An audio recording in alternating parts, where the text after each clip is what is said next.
Mustang Coaches Show. I'm your host, voice of the Broncos, Kerry Shuck, with the head coach of the Mustang Broncos, Lee Blankenship. Coach, how are you? Good to be back on again this week, man. Good to see you. Another great week. Another good week. Yeah. Now, I wanted to ask you this question and see how you say it. Whenever you go into a season of football, do you have a certain goal that's set up? I know that most coaches at the end of the year, you want to be state champion. But Sure. Are there certain things that you set up? Because now a lot of things have been done. Playoffs, and you're hosting a first-round game at home against Jenks. Yeah. And it had a really good season. You know, of course, that we set our goals every year as a coaching staff. You have to know, where you're going before you can set a plan for how you want to get there. Yeah. But our number one goal especially the goal that we preach to our kids is just be disciplined in the little details. Do the little things right.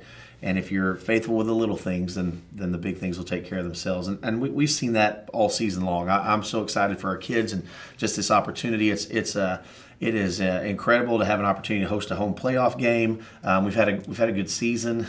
We're excited about that, and I'm excited about that for our kids. But yeah, we have goals, but we don't focus solely on those goals. We focus on what it takes to accomplish those goals, and that's just the little things. And it's every day. It's a marathon this time of year. We've been practicing football and preparing as a coaching staff for a long time now, and just got to continue to just take on the next task at hand and do the little things right. And I think we're going to be okay. I know when I first started going to the University of Oklahoma, my first year was when they won the national championship, 2000. So I know personally, you probably know pretty well. Bob Sure. Stoops, I'd watch interviews and he would say, we set this up that we want to be Big 12 champions. Yeah. Because then other things would fall from that. So that's kind of Sure. where I was Yeah. going with that you hear those kind of things that lay out that if we do this, it could lead to this and lead to those opportunities. We want to win today. Mm-hmm. We want to win in practice this afternoon when we get out there. We want to practice better than any team in the state. And then after today, we'll focus on tomorrow when it gets here. So that's kind of my philosophy and the philosophy that we've set up in our program. And it's been good for us so far. I'll tell you one thing I should never do is listen to games on the radio because it stresses my wife out more than anything because there's nothing I can do, and even up in the booth, there's nothing I can do. But as I'm listening to it, I'm just so stressed out. And then, we get a touchdown, then they get a touchdown, then we get a touchdown. And then as you go into halftime, I think 1 or 2 yard line where Colt gets stopped, so you go in and they're the ball. So we had an opportunity right there at the end of the half to score, and a ton of credit to them. Man, they kept us out, and we call that our swag set. When Colt comes in the game, and basically our swag set, we tell our kids, listen, hey, we can even tell them we're running right there, come and stop us, and we take a lot of pride in that, and that's been a really good set for us all year. And listen, credit to those guys. They stopped us there on the goal line going into halftime, and that really, I think, gave them some momentum into the half.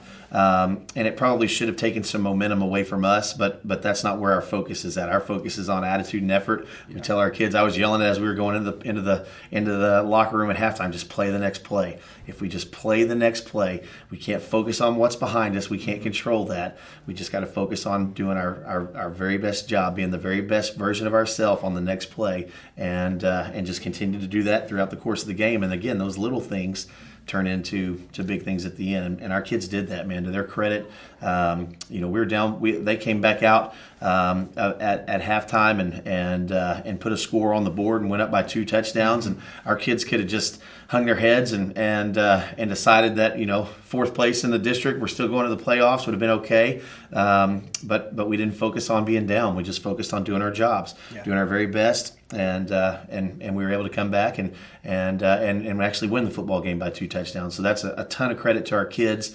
and that right there, just it's almost poetic. Just what we've preached all year long. Do your job, do your 111th, play the next play, focus on your attitude and effort because that's all you can control. It really it was just a great example to our kids that when we do those things, then we can overcome anything because those the little details turn into something big. And that's it. What's great is I'm sitting there listening to it, and I've seen Colt all year. I'm like, okay, we're in the end zone. And then when they say, oh, they stopped it, we're going to halftime. I was like, oh, that's crazy. That usually doesn't happen. But then take a beat, and then like you said, down two scores, but then score 28 straight, and you're able to stop them, and you win by 2 touchdowns. I mean, it is the whole season of these kids coming out, doing what the coaches say, and having that swagger is kind of the confidence that they're like, we're going to come back and win this. You got to give our defensive staff I think they scored on every possession in the first half. Yeah.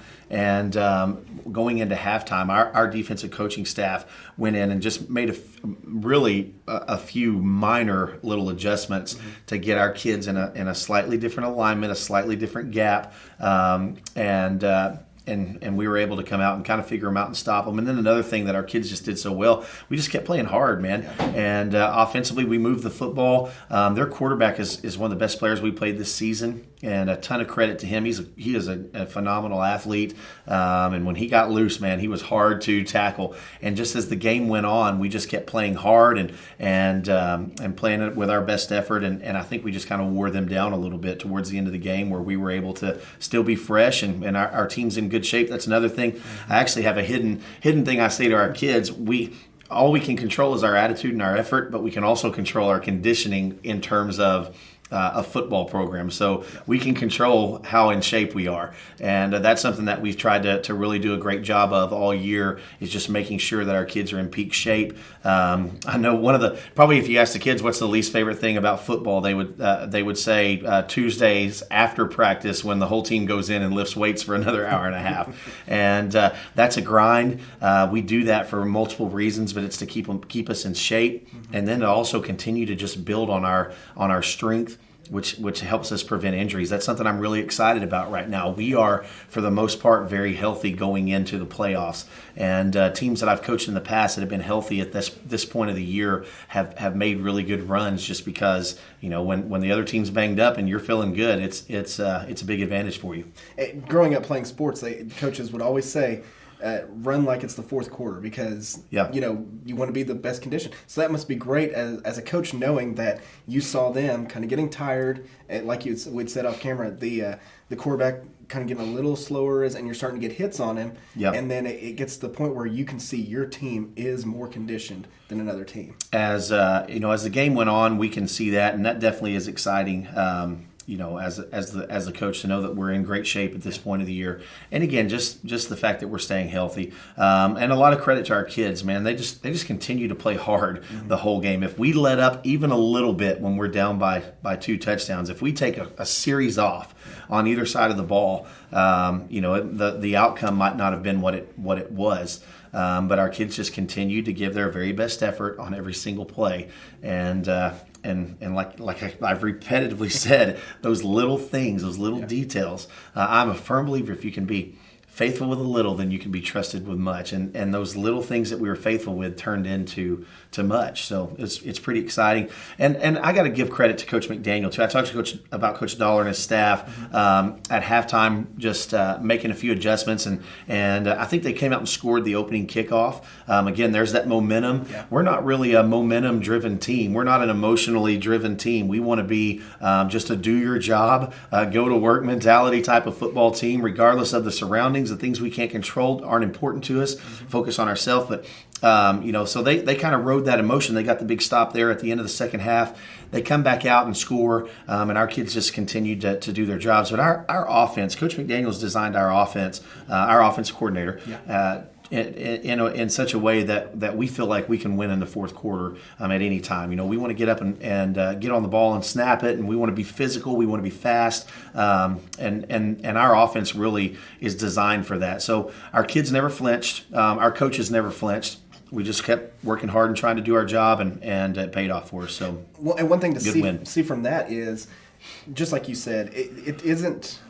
It's not an offense where the quarterback's throwing up 400 yards, getting 7-8 touchdowns a game or something. It's an offense that's kind of driven off the run, because you have some really good running backs, a great offensive line. But then you've got that defense that you can say, like, okay, we're down we're down 2 scores, stop them twice, Yeah. and then we'll get in the score. No question. And I think just as the years gone on, we've been able to get deeper and deeper into our the X's and O's of what we do on both sides of the ball. Our kids have just gained more and more confidence, and as the years gone on, and they're really believing right now. They believe that anytime we have the ball, that we can score, and our defense believes that anytime they're on the field, they can stop the opponent, and so that's a big part of the coaching battle right there in itself, is just getting your kids to believe in the scheme and the system and in the program.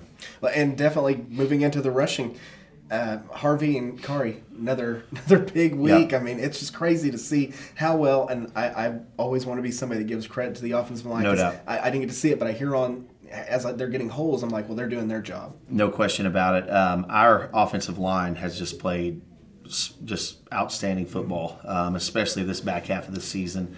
Really are doing a great job of just creating holes, protecting our quarterback. You know, when we throw the ball, really just playing at a high level right now. I couldn't be more excited, more happy for those guys and the way that they're playing. Talking about Kari and Harvey, seems like every other week one of those guys had a big statistical night. So you've got Kari rushing for 200 yards one week, and the next week Harvey goes for 170, and they've almost just switched off on who's the big, statistically, who's the big rusher of each week. And then week 10 of the season, it's almost poetic. They both rush for over 150 yards, and just to put that together and see both of those guys on the last regular season game, be able to both have huge nights and statistics on their, the night was pretty awesome for them. I think Kari was voted the Daily Oklahoma newspaper player of the week. Their staff, chose him for that, so that was a huge honor for him. He had 5 touchdowns on Friday night, so really excited for our kids right now. It's a good time to be a Mustang Bronco. Oh, 100%, definitely. And one thing that, if you're a defensive coordinator for another team, and you look at the stats and you say, okay, Harvey Phillips coming in, he's averaging 150 yards a game, let's really try to stop him, so maybe they bring in the backup running back or something so that we can key on the quarterback. What are you going to do? You got Kari coming in, or Harvey. I mean, and then Devin Carter. I mean, it just does a great job. And then George Lonzaga. Anytime he gets in, he's able to get through. We've got a group of very capable running backs in the backfield that we feel confident in every one of those guys to go in and do a great job for us. And then, as we've seen in multiple games this year as well, when they want to load the box and try to stop our run, Hayden Conrad and our experienced receiving crew, people don't realize we've got 4 seniors that really, we've got 4 seniors that split 2 spots and just fresh legs and on every play, and so that group out on our outside and then on the inside, our receivers are having a good year and going to catch the football for Hayden. And so when people have loaded the box and forced us to throw it, Hayden and our receiving corps just responded with great statistical nights themselves and big time plays. That's another thing about Hayden. We spoke of this about 3 weeks ago, but the way he manages a game, and it's just so cool under pressure. And maybe that goes with, he's like, I've got a great running game, I got a great offensive line. I can kind of do what I need to do to get the ball in the end zone. And it's got to be a great problem to have a quarterback. He's playing with a ton of confidence right now. The young man that I met in the spring, and just watching as he just continued to grow and develop throughout the course of the year, he's almost a different kid in his mentality. Hayden. Hayden is playing with a ton of confidence right now. He believes that on any given down, we call his number to throw the ball, that he can throw a strike or throw a pass that could be the difference in the football game for us. And you love seeing your quarterback playing with that much confidence. He's a tough guy to get rattled, and we've really seen that growth and maturity in him as the season's gone on. So excited for him, man. We're playing good football right now in every phase of the game. And hopefully we can continue that on Friday night. As a quarterback yourself, is it, as you get that confidence throughout the season, Is it because of getting wins? Is it because of getting reps? Is it because of knowing your offensive line, your running backs? What kind of goes into that? Like you said, you saw somebody different in spring, and then it grows into this kid. I think it's just the preparation, and I think it's just knowing our system. Hayden knows our system as good as I do right now, and he'll come into a film session sometimes and have a question, or coach, have you looked at this? What do you think about this? And I go, man, I can't believe I missed that. That's a great, and he's a big part of that, even of our game planning. So I think that confidence comes from great preparation, and Hayden does that as well as anybody I've ever coached in that position. He knows the opponent, he knows it himself, he knows our offense, and just as he's continued over, and you got to think all of that's been done from last April, May, when we started spring football, putting our system in, and he's learning a brand new system. So as he's just continued to learn and prepare each week, he knows the looks that he's expecting to get. He knows his reads. He knows where his checks are, check down, his hot routes are. He's really just that is where his confidence is coming from. Just great preparation. I want to ask this too. Maybe I just didn't notice it on the broadcast or anything, but it seemed like the last few weeks penalties have been down. What have you seen from the team and in preparing for that? Just playing with more discipline. That's really a key part of some of our wins. Penalties are not good for the Mustang Broncos. They help the opponents. Yeah. We have gotten, and we're in every football game. You're going to get that holding call. Yeah. Your offensive lineman's playing with great effort. It's hard to get upset at kids when they're playing with great effort, and that comes a penalty from that. But what frustrates you is the false starts and and those things, the avoidable focus penalties, and we have done a much better job in the last several weeks with those. Anything coming back from the Moore game that you saw that you didn't like or that you like going into the first playoff? Oh man. That game was honestly a whirlwind, and we could go back and talk about that for a long time. Defensively, that playing that quarterback, I'd like to just see us tackle better. Some of our fits, some of our angles could be a little bit better. When you're playing a guy with that kind of speed and power, we could have tackled better in the first half, without question. And then offensively, I'd love to. You go back and to talk about that goal line stand. That is our swag set. We're running right there. Stop us. And it's when you do get stopped, we want to be better. We got to win on the goal line anytime we're in that situation, especially as we get into the playoffs here. So those are some things that we can do better, for sure. But something what I'm most proud of is just the buy-in of our kids. You can see it when kids doing interviews with the media and things like that. When you hear them start repeating things that you've said all year, it's really a good indicator that they're bought into and they're listening to what we're saying. And then when they just play with the type of attitude and determination that we ask them to, in terms of being down and not focusing on that, but just focusing on doing our job, playing with better discipline. That's what I'm proud of. Just to be able to see the lessons that we've tried to teach over the course of the season, just them put those into action, and then that action pay off for us in terms of a win on the scoreboard is pretty awesome. So I'm really proud for our kids for that. I'm proud of our coaching staff for that, and I think that's something that we want to continue to do well. Well, that's got to be great to hear, and especially in the Shuck household. My son, who's 4 years old, he's not cleaned up his stuff. I said, Logan, you got to start doing your 1/3. There's only 3 of us, and he just looked at me. He's like, "What?" I'm like, "Well, you'll know one day what it really means." And if he's a football player, we'll teach him. We'll teach him how to do his 1/11. That's for sure. Okay, well, we're going to go ahead and take our first break. Come back, and we're going to talk about the first playoff game right here at Mustang, facing the Jenks Trojans. All right. We're going to come back right after this. Thanks.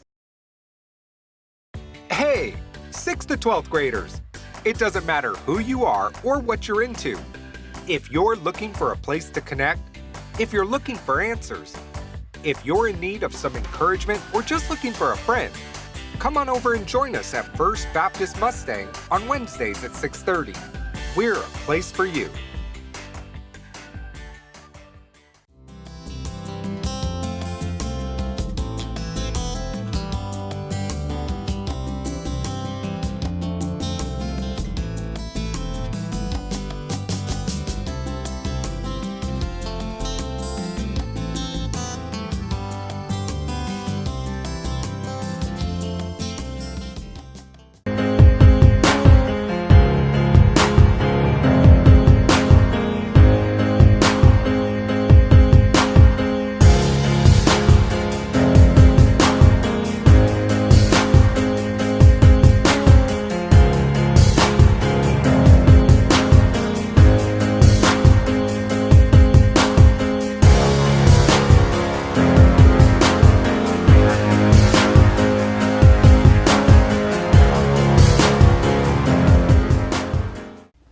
everybody, welcome back to the Mustang Bronco Coaches Show with Lee Blankenship, the head coach of the Mustang Broncos. Kerry Schreck here, the voice of the Broncos. Now, Coach, very exciting because Sunday, talking to a lot of people, first playoff game here in a long time. Yeah.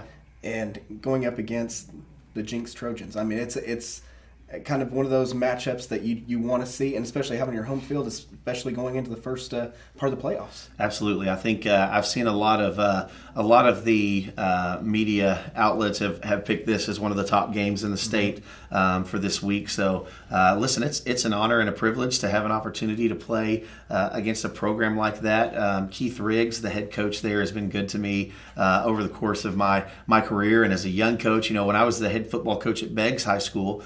Beggs is just about 15-20 minutes south of Jenks High School. So we were welcomed in. Coach Trimble, when he was the head coach, they allowed us to come in and learn from them and ask questions. And Coach Trimble was always so good to me. Coach Riggs has been good to me over the course of my career, like I said. And so I'm excited to play them, man. It's going to be a lot of fun to line up across from them. And as a young coach, growing up and having goals and aspirations, playing the Jenks Trojans was definitely on that list. So I'm excited to play them, but it's not about them. We tell our kids that. I say that all the time.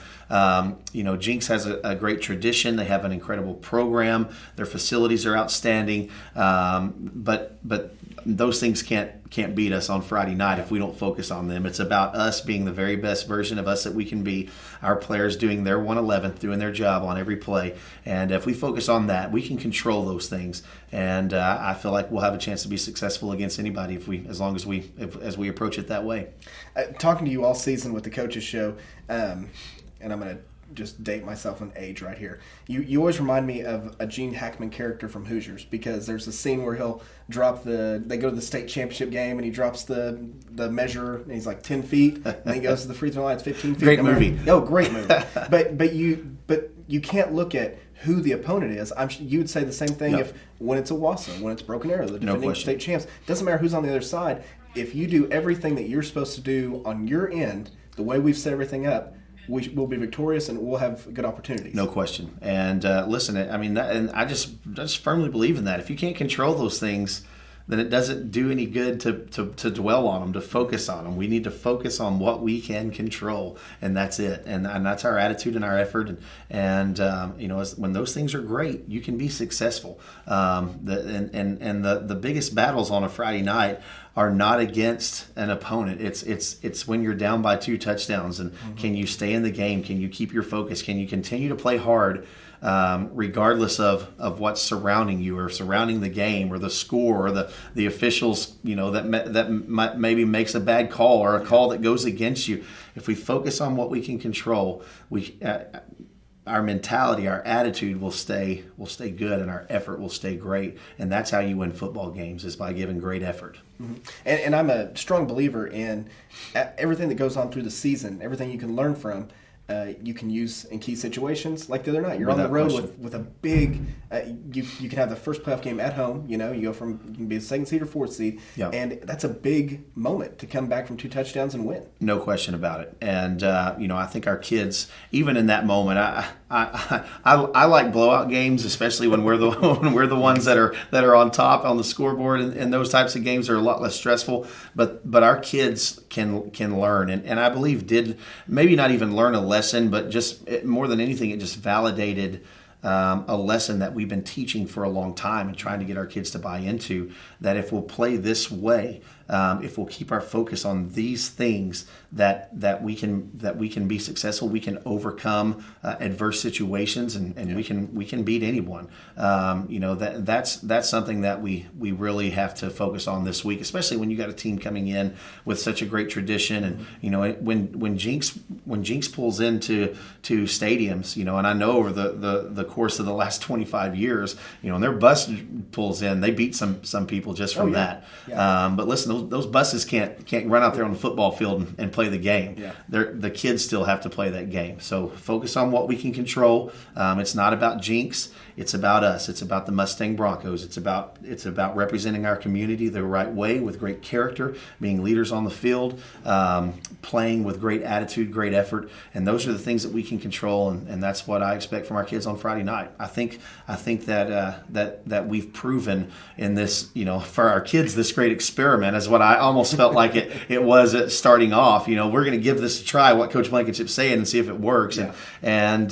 But I think we've shown, and they're seeing that when they play that way, that great things can happen. And hopefully we'll see the result on Friday night from that. I think we will. And one thing I wanted to talk about is Jenks this year. What are you? I'm sure you've been watching them since Saturday, or sure, you've probably yeah, been watching during the year. But what do they have defensively, offensively that you've seen? Strength. They are a strong football team. They're huge up front. You can really see their power and their strength in the way that they run the football. They drive people off the line. Our kids are going to have to continue to just to stay in the game, stay in the fight, give great effort all night long. We've talked about this week. They're going to get some on us, but we're going to get some on them as well. Very similar message that we had for our kids when we were going to play Union in week 5 of the regular season. Just continue to play hard, but you see that from them. Their quarterback has a rocket for an arm. They have receivers that make plays for him. I think their strength on the offensive side is definitely running the football. I'm anxious to see how our defensive line and linebackers match up against them. Mm-hmm. If we can stop the run or slow that run down, we're going to feel a lot better about the game as it goes on. Defensively, they do a great job of just mixing up their looks. Feels like they have about 1,000 coverages that they run in the back end. So Hayden's going to have to be on point in recognizing what he's seeing, and then making his reads, to go with the coverage that we're seeing on the field. They're going to bring some pressure, so we've just got to be really disciplined in what we do. Obviously, we want to establish a run game presence or a run threat throughout the course of the game, but we really feel like we're going to have to throw the football early in order to create that, in order to get them to loosen that box up. So we need a big night from Hayden and our receivers. Listen, in the playoffs, you got to play football and every phase of the game, and in order to win the game. So that's what you can expect from us on Friday night. I want to ask you this real quick. How does it feel, first year here at Mustang, being able to host a first-round playoff? I haven't been to playoffs in almost 3 years, so sure, to be able to host it here at Mustang. Listen, humbled, excited for our kids. Yeah. I honestly had no idea what to expect in this first year coming in, and I'm excited. I'm sure that when the season's over, we'll look back on it, and I'll probably go back and watch our games and really enjoy them then. But right now, man, I don't have time to even think about that. I am just trying to win the next one and be the very best. Put our kids in the best situations that we can put them in schematically, and just win today. So to be honest, it's awesome, but I'll enjoy it when the season's over. Holding up the ball. Yeah. Well, Coach, thank you so much for joining us this week. We're going to come back next week. We'll talk about the game and talk about hopefully moving on and seeing what we can do throughout the playoffs and everything. Sounds good. Congratulations. Thank you. You've done a great job this year, and everybody that's been looking from the sideline, it's just been awesome to see. Well, I appreciate you sharing that, and I have to say this: if it were just me, then we'd have gone 0-10 this year, because I can't throw it very good, and I'm just an old fat guy now that doesn't run very fast. Our kids and our assistant coaches, our coordinators, our coaches, those are the ones the kids and the coaches that deserve the credit for our season. I'm so thankful for the hard work of the men on our staff, for the investment in our kids, the buy-in that our coaches have had in the way that we approach our kids, and just for our kids for buying into the message that we've been trying to teach and the culture that we're trying to create. I'm really excited for them and thankful for them, and the credit, that's where the credit goes, is to them. Well, I know you're humble, and you have. I think everybody's done a great job. I think you have too. So I'm going to say it there. All right, guys. Well, thank you for joining us this week. Come out Friday night. It's going to be 7:05 kickoff. 7:05 kickoff. 7:05 kickoff. Everybody, get your tickets. playoff football here in the state of Oklahoma. It's always big, and you've got it right here at home at Mustang. So get out, support your Broncos, and let's get that win against Jenks on Friday night. That's right. Go Broncos.